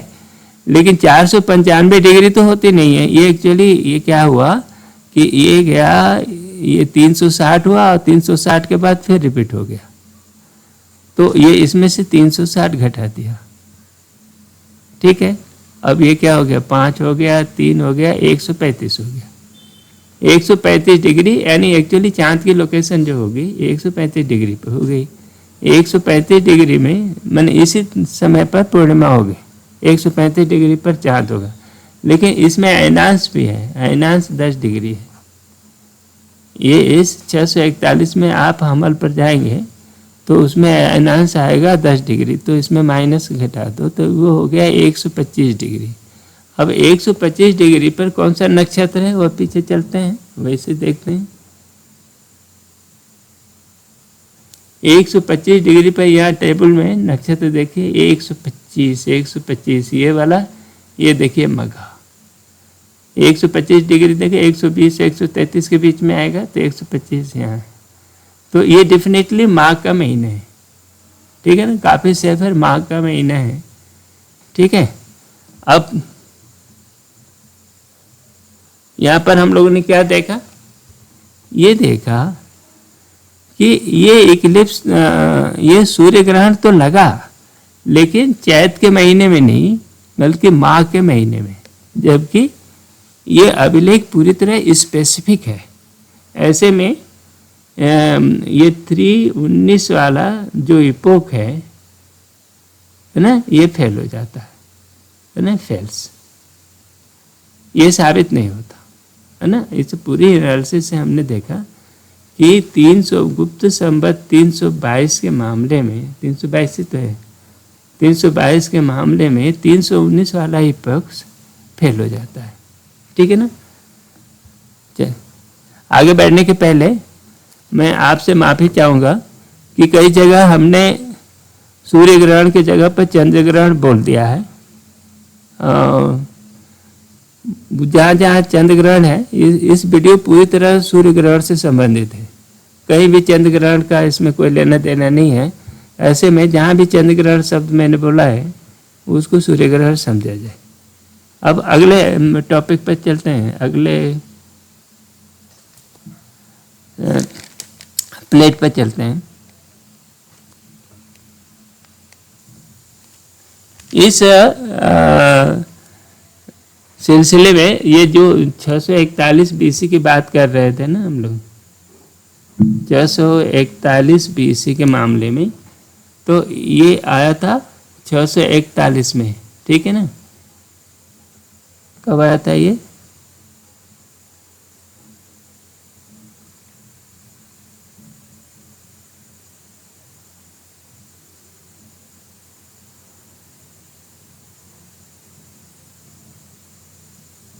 यहाँ कैसे आ गया ये। इस मामले में हम लोगों ने केवल 641 वाला ग्रहण देखा, 641 में तो है लेकिन वो माघ के महीने में है ना, चैत में नहीं है। लेकिन बाकी जगह देखें 640, 41, 42, 43 इस पर देखें तो ग्रहण की लिस्ट में आप देखिए एक्चुअली क्या है कि हमारे जो हिंदी महीने होते हैं अंग्रेजी महीनों के ही दाएं बाएं रहते हैं, 15-20 दिन का हेर फेर से बनते हैं। वह हर साल ये स्थिति रहती है, ये हम लोग उसको बैलेंस किए रहते हैं। तो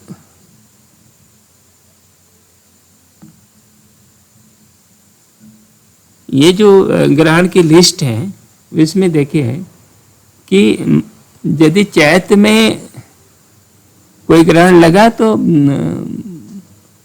वो मार्च में होना चाहिए, ठीक है ना।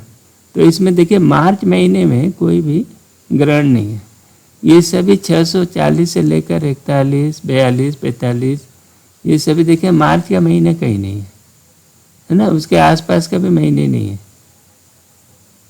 यहाँ अप्रैल में नहीं दिख रहा है, कहीं अप्रैल दिख रहा है क्या? अप्रैल एक ये दिख रहा है, लेकिन वो इंडिया में नहीं है। है, ये है अप्रैल वाला, कितना, ये 46 का अप्रैल है ना। हमें चाहिए थे 41, 42, 43 तक, इसी तक, इतने तक जो चाहिए, इतने में देखिए। और ये 40 वाला देखिए, 40 वाला देखिए, है ना। जनवरी में दिख रहा है, फरवरी में दिख रहा है, लेकिन चैत महीने में कोई नहीं दिख रहा है। तो यहाँ पर जो ग्रहण हुआ था सिर्फ एक ही ग्रहण हुआ, बाकी कोई भी ग्रहण आपके चैत के महीने में नहीं आया। तो इसलिए ये जो इपोक है, कौन सा 319 वाला इपोक बुरी तरह से फेल होता है, तो ये सफल नहीं हो रहा है। ठीक है, आगे बढ़ते हैं। अगला अभिलेख आता है, ये एक फेथफुल, इनका नाम है जॉन फेथफुल फ्लीट। ये अंग्रेज इतिहासकार हैं और इन्होंने बहुत सारी इंस्क्रिप्शन को कंपाइल किया है। तो इन्होंने कार्पस ऑफ इंस्क्रिप्शनम इंडिकैरम ये किताब लिखी है, ठीक है ना। तो इसके 2-3 वॉल्यूम है, ये वॉल्यूम 3 में कुछ ये अभिलेख है। यहाँ है मोरबी ग्रांट अभिलेख है, उसमें कह रहे हैं कि 585 है ना, 585 तत्तीत समानाम पंच शतपंच के गौप्ते ददावधु नृपति सुपरा गैर का मंडले। मतलब जब 585 संवत था, उस समय किसी ने इनको दान में दिया, क्या कोई चीज़, अग्रहार दान करते थे जनरली, तो उन्होंने दान में दिया। और ये कर रहे हैं कि अगला 585 BC, और इस लेख को इन्होंने फागुन सुदी 585 में लिखा। तो इन 2 बात कह रहे हैं कि एक चंद्र सूर्य ग्रहण हुआ, दूसरी ये कि इसका जो दान पत्र का लेखन जो किया फागुन महीने में किया। तो मतलब सूर्य ग्रहण इस फागुन महीने के पहले होना चाहिए, ठीक है ना।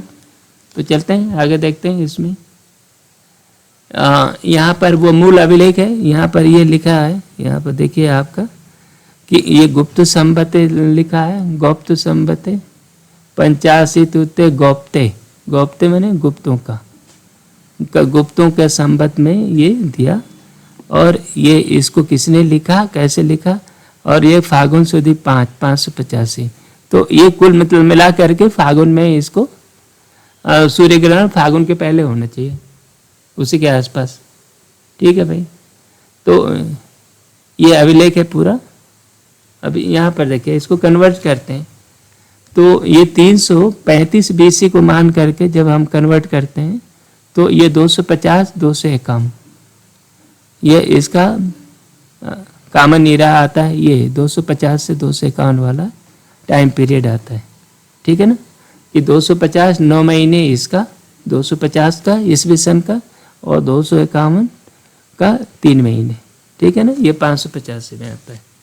तो ठीक है, अब इसमें देखा गया, इसमें लिस्ट में ढूंढ करके बाद में पता करा, तो ये डेट आई, ये एक मिल रहा है 250, है ना, 250 जनवरी, 20 जनवरी 250 को, ठीक है। इसमें देखिए सूर्य ग्रहण पड़ा है। वो कहाँ पड़ा है, ये मोरबी का अभिलेख 23 डिग्री गुजरात में, मोरबी गुजरात में आता है। तो गुजरात में ये देखिए सूर्य ग्रहण पड़ा हुआ है, ठीक है ना। और वो 70 डिग्री उसका लॉन्गिट्यूड है, तो इसको उस पर करके इसमें आपको देखा है। तो इसमें हाँ, अब इसको डिटरमिन करना पड़ेगा कि कौन सा महीना है ना। ये वैसे जनवरी है, तो ये माह का महीना है, ठीक है ना। हमारे जो महीने हैं 10-15 दिन के हेर फेर के साथ में अंग्रेजी महीनों के दाएं बाएं ही होते हैं। बहुत होगा तो 15-20 दिन आगे हो जाएगा, 15 दिन 20 पीछे हो जाएगा। ये देखिए इस तारीख को जो इक्लिप्स था, है ना, जो वो कब लगा था देखिए, इसमें आपका 20 को लगा था ना, 20 जनवरी को। तो इसके 15 दिन बाद क्या बनेगा, तो 11 दिन तो इधर हुआ, 4 दिन 4 और के आसपास में। तो ये देखिए 4 फरवरी को सूरज की स्थिति लोकेट कर लिया, बस आपका मास निकल जाएगा। 4 फरवरी को सूरज के पूर्णिमा के दिन जो सूरज है ये 315 डिग्री पे है ना, 5 डिग्री अयनांश है, कब है 250 में, है ना। और लोकेशन आप पूर्णिमा इतनी है, नक्षत्र इसमें मघा आता है, ठीक है ना, ये टेबल आता है, घटा दिया 130, बस ये गणना है, इतनी गणना करनी है। मघा नक्षत्र है, माघ महीना है। देखिए माघ में इसका मतलब क्या हुआ कि माघ में ये 250 ईस्वी सन, ठीक है ना, ये आया कब 300 जब 335 बीसी का बेस ईयर लेकर चलते हैं तब, तो उसमें कहा 250 में हुआ और माघ महीने में, और वो फागुन में लिख लिया। बस ये कितना बढ़िया कंफर्म कर रहा है, यही चीज चाहिए। तो इसलिए उसमें आपका 335 बीसी वाले में वेरीफाइड हो रहा है, ठीक है ना। दूसरे ये 319 वाले में आप इसको कन्वर्ट करेंगे तो 904 और 905 बनता है, ठीक है। अब इसके ये लिस्ट है, 900 वाली लिस्ट में आप देखिएगा तो इसमें आएगा, तो इसमें एक डेट मिली, वो आ रही है 905 में 7 मई 905 को मिली, उससे सूर्य ग्रहण हुआ। और वो कहाँ, मोरबी वाला देखिए, मोरबी में ही हुआ है, सूर्य ग्रहण हुआ है, लेकिन कब, मई 905 में, ठीक है ना। हमारा 905, ये देखिए ये जो 585 वाला संवत है ना, ये 904 के 9 महीने और 905 जो होता है उसके 3 महीने, है ना, 905 के 3 महीने, जनवरी फरवरी मार्च, ये इतने से काम कर, इतना उसको चाहिए। ये 904 के 9 महीने, तो 905 में होने का मई महीने में हो रहा है, तो 905 वाला जो आएगा ना वो माह का महीना आ रहा है। यहाँ पर उसको ये जो महीना माह का नहीं आया, ये मई का महीना है ना, ये बैसाख वैसाख है, ये 5वां महीना है मई का, तो इसमें बैसाख या जेठ आएगा। अच्छा, तो यहाँ पर क्या चीज देखने में, corresponding to year 905 solar eclipse was visible before the year writing the inscription, ठीक है ना। इसमें 905 में ये जो फागुन महीने में इन्होंने इंस्क्रिप्शन लिखा, और उसके ठीक 1 महीने पहले, उसके पहले इसको लिखना चाहिए, लेकिन ये जो है solar Eclipse was visible after visible, ये 7/5/905 जो कि फागुन महीने के बाद है ना। तो मतलब ये जब लिखेंगे भी तो अब 905 में नहीं लिखेंगे, बल्कि अब किसी दूसरे संवत में लिखेंगे, ठीक है ना। तो इसलिए यहाँ ये जो अभिलेख है इस मामले में ये बुरी तरह फेल हो रहे हैं, ठीक है। तो मोरबी प्लेट में भी ये 319 वाला जो कॉन्सेप्ट है वहाँ ये बुरी तरह फेल हो रहे हैं, ठीक है ना। तो ये जो इससे ऑब्जर्वेशन आ रहा है कि जो कि हमें फागुन के पहले एक लिखना चाहिए था, ठीक है ना, और उसी साल में, और फिर ये आना चाहिए। तो ये जो है फागुन के बीतने के बाद शुरू होता है, ठीक है ना। तो ऐसे मामले में ये फेल हो रहे हैं। दूसरा तीसरा प्लेट है, वो है शंकर राजा का, वो 322 संवत का है। तो 322 संवत में तो किसी को भी किसी भी बेस ईयर से लीजिए, कोई आपका वो नहीं आता, कोई चंद्रग्रहण नहीं हुआ, ठीक है। लेकिन एक ईयर ज़्यादा, कई बार गुप्त लेखों में भुक्तय शब्द का प्रयोग होता है, या वो करंट और भुक्त का मतलब इतने साल बीत गए, 322 ईयर गुप्त राजाओं के इतने साल बीत गए, तो उस तरह की बात का उपयोग होता है। तब उसमें करंट ईयर जो होता है 322 न होगा 323 होगा, और जब वो 323 को कन्वर्ट करते हैं हम लोग, तो ये आपका ये लेख है कि गौप्ताब्दे पंचवर्षते वर्तमाने महाराजाधिराज शशांक राज्य शासक बने 550 300 BC में, है ना, वर्ष सतत रहे 300 गुप्त संवत में, जब राहु ने ग्रसित कर लिया था सूर्यमंडल को, अर्थात चंद्र सूर्य ग्रहण हुआ था, उस समय राजा ने ये हमें दान दिया, शशांक राज ने दान दिया, ये इनका कहना है। और वो 300 गुप्त संवत में। अब 300 गुप्त संवत था क्या भाई? अब ये अभिलेख है, मेन अभिलेख जो आपके उसमें दिया हुआ है एपिग्राफिक इंडिका में, ये लिखा हुआ है हमने कि एपिग्राफिक इंडिका वॉल्यूम 6 में, ये इस पेज पर 146 पर ये अभिलेख है, आपको मिलेगा। फिर आगे बढ़िए, ये कहता है इसका कन्वर्ट करते हैं 335 BC से लेकर कन्वर्ट करते हैं तो गुप्ता संवत हो गया 300 का मतलब -35 से -34 BC। ये -35 से 32, ये माइनस का मतलब BC है। तो स्टेलेरियम की जो डेट आएगी इतने में हमें ढूंढना पड़ेगा, लेकिन 301 को -34 300।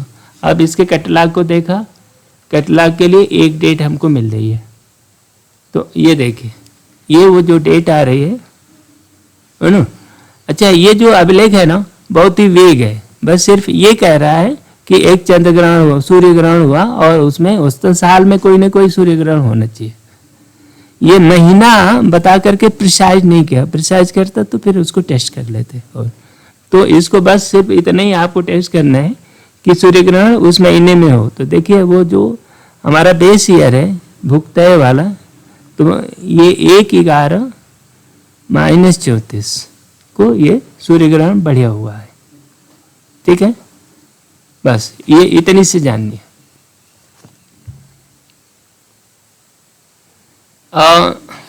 कुछ सूर्य ग्रहण ऐसे भी होते हैं जिसमें सोलर डिस्क जो होती है ओवरलैप नहीं कर पाते, लेकिन सूर्य ग्रहण इंडिया में नहीं, कहीं बाहर होते हैं, तो कुछ ऐसे पास पास ही आभासी सूर्य ग्रहण का बोध कर रहते हैं।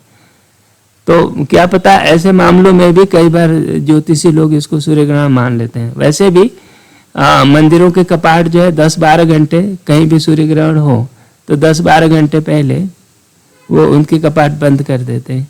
लेकिन ये सूर्य ग्रहण ये जिस जगह पे है इंडिया में ये दिखा नहीं, इस तारीख को सूर्य ग्रहण था लेकिन इंडिया के बाहर था, ऐसा भी होता है। तो इसी तरह की सिचुएशन काफ़ी दिखती है। अब 319 की बात करें, 319 BC में देखिए 619 20 और इलाप्स ईयर में 620 621 की बात होती है। ठीक है ना, तो आप बोर नहीं होइए, बस हम लोग कंक्लूजन पर पहुंचने वाले। 3 ही थे, 3 चीज़ों को, 3 ही अभिलेख हैं जो गुप्तों के नाम से है, तो इसी को हम लोग वेरीफाई कर रहे हैं। ठीक है ना, तो ये 620 621 इनके भी कैटलॉग से हमने वेरीफाई किया, तो फिर इसमें मिलता है 1 पॉइंट। ये देखिए 2 सितंबर 620 पर यह सूर्य ग्रहण हुआ है। ठीक है ना, तो इन दोनों ही मामलों में 301 BC में और इनका भी 620 में हुआ, मैंने करंट ईयर में नहीं होकर वो बाद वाले ईयर में हुआ। तो कुल मिलकर के दोनों ही मामले में दोनों ही क्लेम एक जैसे हैं, इस थर्ड वाले मामले में, है ना, दोनों इक्वली प्रोबेबल है। ठीक है, अब इतने डिस्कशन के बाद हमारे अब स्थिति क्या बनती है, हम लोगों ने अब पूरा विश्लेषण कर लिया। इसमें आप देखते हैं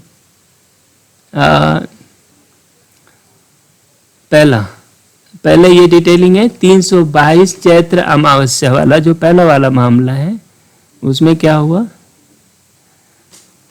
कि सूर्य ग्रहण भी लगा और वो चैत्र अमावस्या को भी लगा, ये पुष्टि हुई। दूसरे वाले में क्या है इसमें सूर्य ग्रहण लगा, लेकिन जो वो चैत्र अमावस्या को नहीं हुई, बल्कि चैत्र मास में कोई भी सूर्य ग्रहण नहीं हुआ। तो इस मामले में इपोक जो 319 वाला इपोक है बुरी तरह फेल होता है। दूसरे वाला मामला दानपत्र है, मोरबी ग्रांट ऑफ जैंका। उस मामले में हाँ, माघ महीने में 250 BC में सूर्य ग्रहण होता है और 1 महीने बाद ही उसका लेखन होता है ना, ठीक है, और बिल्कुल ये वेरीफाई होता है, ठीक है। यहाँ पर देखिए, यहाँ पर सूर्य ग्रहण तो मिलता है एक जगह, ठीक है, लेकिन फागुन मास के पहले नहीं मिलता, ठीक है। और ये जो है ये मिला on the solar Eclipse was visible on 75905, इस पर मिला, लेकिन वो बाद में है, ये मई के बाद में मिला है ना। तो ये हमारा जो ईयर था ना 904 905, तो ये हमारा वो ईयर था, इसमें हमें मिलना चाहिए, तो जिसमें मार्च के पहले मिलना चाहिए, मार्च के पहले न मिलकर ये मई में मिल रहा, ठीक है ना।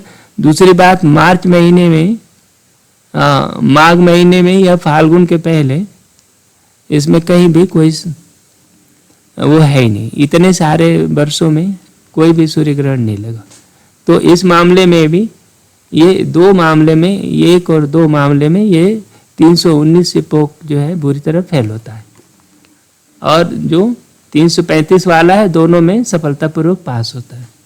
फिर अगला देखिए, तीसरा सोलर इक्लिप्स गुप्ता संवत 300 में गंजाम प्लेट में मामले दोनों ही बराबर हैं, दोनों में एक एक इक्लिप्स मिलते हैं, लेकिन वो बाद वाले, मतलब ये शायद ये अभिलेख जो है वो गुप्त इतने 300 वर्ष बीतने का भुगतय वाला अभिलेख है। एक 301 में सभी दोनों में मिलते हैं, दोनों ही ठीक है, दोनों अपनी जगह पर। यदि केवल इसके आधार पर करना होता तो हम डिसीजन लेते कि ये सही है, लेकिन जब तीनों को एक साथ मिला करके जब डिसाइड करते हैं तो आप खुद ही बताइए कि कौन सा टर्म सही है।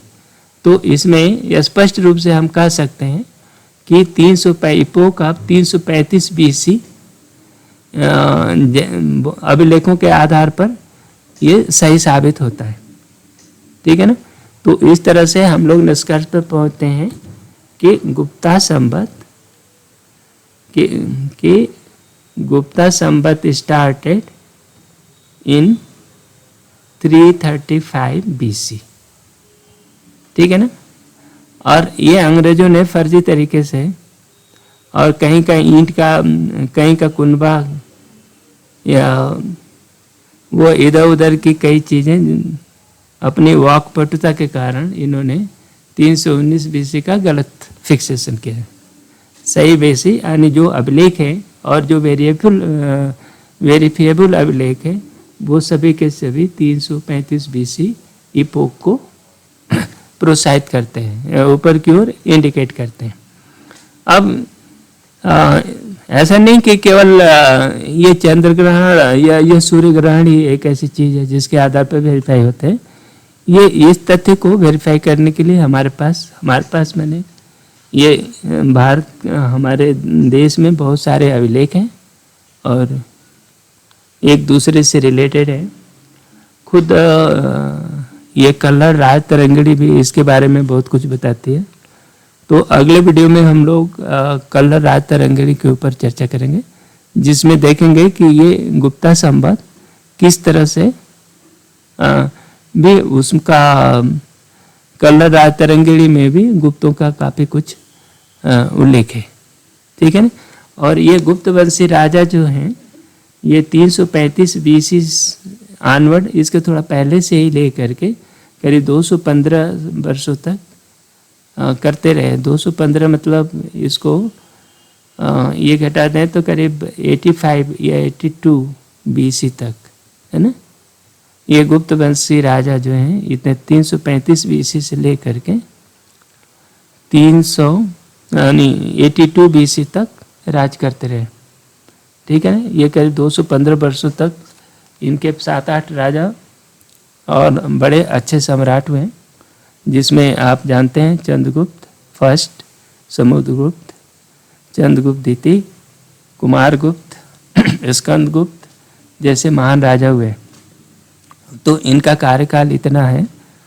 और इस अभिलेख से मोटे तौर पर हम लोग 335 BC ये गुप्त संवत पाते हैं। ठीक है। अब हम लोग अब वीडियो के अंत में पहुंच चुके हैं और अभी तक जो डिस्कशन हुआ है उसको हम लोग समराइज कर सकते हैं कि पहली बात तो ये स्पष्ट है कि ये ज़बरदस्ती का 319 का जो अंग्रेज़ों ने आपके ऊपर ऐतिहासिक बोझ डाल दिया है, 319 का इपोक, कि गुप्त संवत 319 में शुरू हुआ, वो बिल्कुल सही नहीं बैठता। ये बैडली फेल्ड है ना, वो तथ्यों के आड़ में ये पूरी तरह से फेल होता है। एक चीज़ हम लोग देख चुके हैं। दूसरी बात कि स्टेलेरियम जो सॉफ्टवेयर है, कोई भी आदमी, कॉमन आदमी भी इसको बड़ी आसानी से हल कर सकता है, उसको रन कर सकता है। और ये एक एक्सपर्ट का जॉब नहीं है, कोई भी आदमी इसको हिस्टोरिकल फैक्ट खुद ही चेक कर सकता है। तो आप सिंपल रामायण महाभारत या जैसे कुछ घटनाएं हैं उसको आप सीधे स्टेलेरियम सॉफ्टवेयर में डालकर देख सकते हैं कि उसका क्या है। बस वो वेरीफाई करने लायक हो तो आप उसको अच्छी तरह से समझ सकते हैं। दूसरी, इंडियन कैलेंडर जो है ये समझने वाला और जानने समझने लायक बहुत वैज्ञानिक चीज़ है, बहुत अच्छी चीज़ है, जिसमें हर आदमी, हर भारतीय को जानना चाहिए। ये कह रहा है Indian calendar is life historical recorded by nature. और ये क्या है, ये इंडिपेंडेंट रिकॉर्ड है, अनबायस्ड है। इंडियन कैलेंडर जो है अनबायस्ड हिस्टोरिकल रिकॉर्ड होता है। ठीक है, जो नेचर खुद ही रखी हुई है। Every Indian should be proud of such a wonderful invention. जो आपका कैलेंडर है उसमें कितनी चीज़ें बताई जाती है।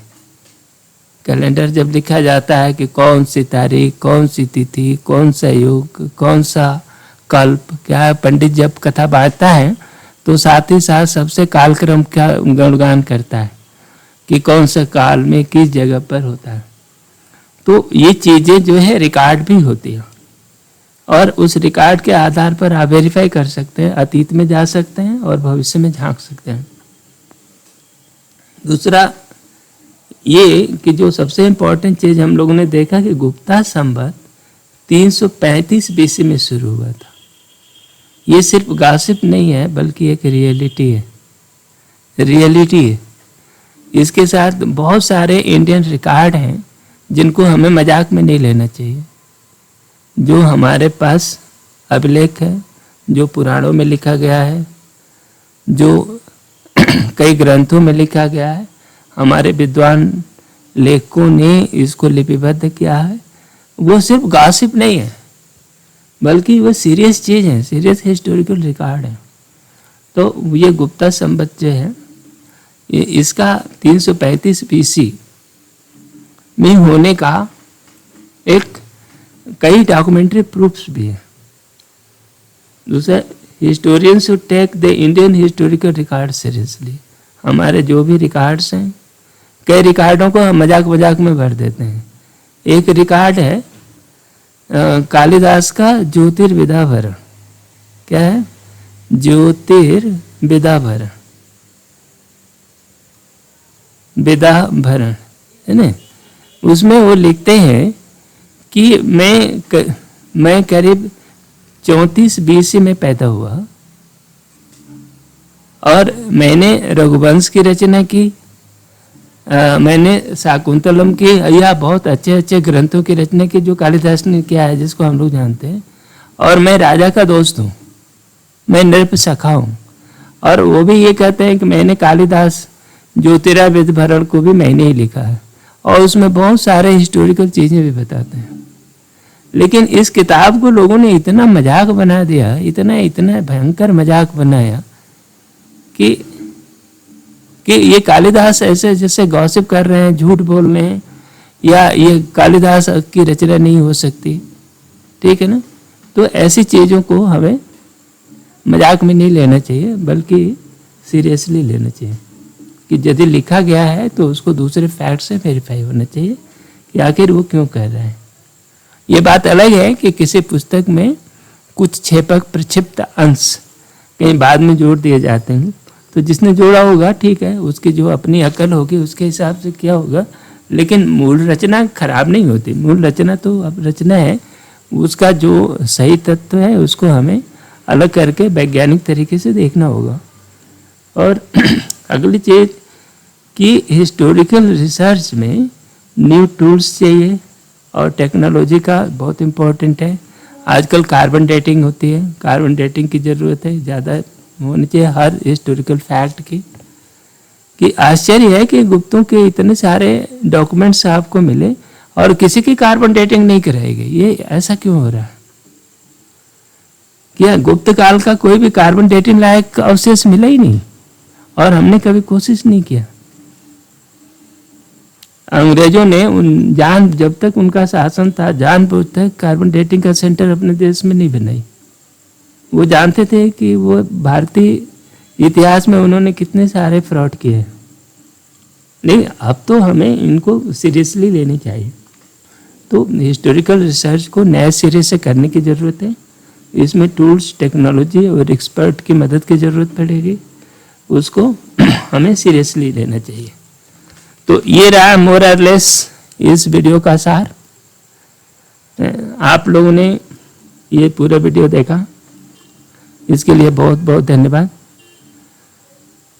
ये केवल हिस्टोरिकल वीडियो नहीं है, बल्कि ये वीडियो है भारतीय इतिहास और कल्चर को जन जन तक पहुंचाने और प्रचारित करने का।